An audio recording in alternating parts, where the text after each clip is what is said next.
Il fallait se lever tôt vendredi pour découvrir la nouvelle AlphaTauri AT02. Tout le monde, à l'image de McLaren et de d'autres équipes, attendait un live matinal. Ce fut finalement une vidéo reveal de quelques minutes qu'on nous a servi.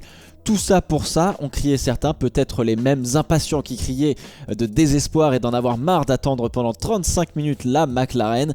Ce dont on est sûr en revanche, c'est qu'Internet est rarement content.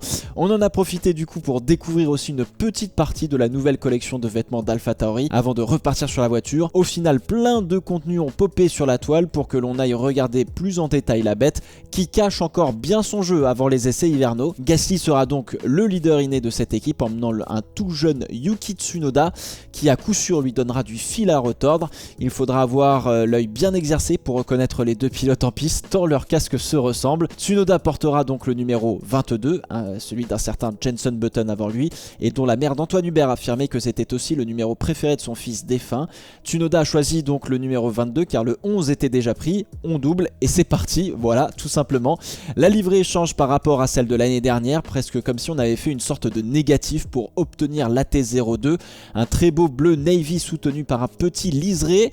L'ensemble est harmonieux et blindé de logos de la marque, rien de très extravagant en fait du côté des sponsors. D'ailleurs c'est bien une AT01 frappée de la nouvelle livrée que les pilotes ont découvert. Il faudra donc attendre Bahreïn pour voir la vraie.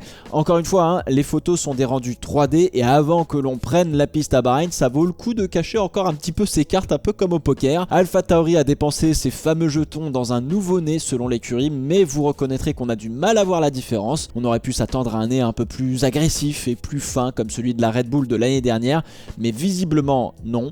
Je suis persuadé que l'on verra un nouveau nez dès les essais hivernaux, voire pour le premier Grand Prix de la saison. Auquel cas, cela veut dire que les jetons sont passés avant tout dans la structure du nez plus que dans la forme aéro. La T02 bénéficie de nouvelles suspensions avant et l'équipe est allée chercher en conséquence le système de direction chez la grande sœur Red Bull. Voilà, tout cela dans les limites des règles évidemment. Voilà, on va pas faire une Racing Point. Les écopes de frein sont quasi les mêmes qu'en fin de saison dernière. Il manque beaucoup de petites ailettes en dessous comme on en a l'habitude. Là aussi, ça devrait arriver lors des essais hivernaux. La découpe du fond plat réglementaire a entraîné finalement plus de changements que ce que l'on aurait pu penser. Le fait d'avoir moins de surface sur l'arrière du fond plat entraîne un énorme boulot en amont pour rediriger correctement le flux d'air et en maximiser la performance. Si l'année dernière on tentait d'enfermer l'air sous le fond plat par divers appendices et encoches sur le fond plat, cette année c'est un peu marche ou crève. Soit l'air est bien redirigé pour aider la performance du diffuseur, soit il est tout simplement écarté sur l'extérieur de la roue arrière. La découpe du fond plat en plusieurs parties, notamment au milieu avec une ailette, en témoigne, tout comme le haut du sidepods. Une volonté en fait de rediriger le flux d'air bien en dehors du reste de la voiture et non pas contre la carrosserie pour aller jusqu'au diffuseur. Les bargeboards sont toujours extrêmement détaillés. Là on fait place à une série en fait de lamelles pour ramener l'air turbulent du pneu avant vers ces sortes de persiennes pour le coller à la carrosserie et l'emmener jusqu'au diffuseur. L'autre air très turbulent qu'on contrôlait plutôt bien l'année dernière grâce aux encoches dans le fond plat à l'arrière, c'est celui des roues arrière. Plus le droit de faire de trous, du coup on met une sorte de petite ailette pour tenter de un peu calmer le jeu et de se servir de cet air qui arrive en sens inverse par la roue qui tourne pour l'emmener comme on peut, clairement au-dessus du diffuseur. Les pontons latéraux de la voiture sont un peu plus sculptés grâce notamment au fait que Honda a réussi à réduire encore la taille de son moteur et de tous ses systèmes de refroidissement. Donc on arrive à dessiner une carrosserie plus efficace autour. Et enfin sur l'arrière de la voiture, pas de changement alors qu'ils auraient pu bénéficier de pièces de chez Red Bull.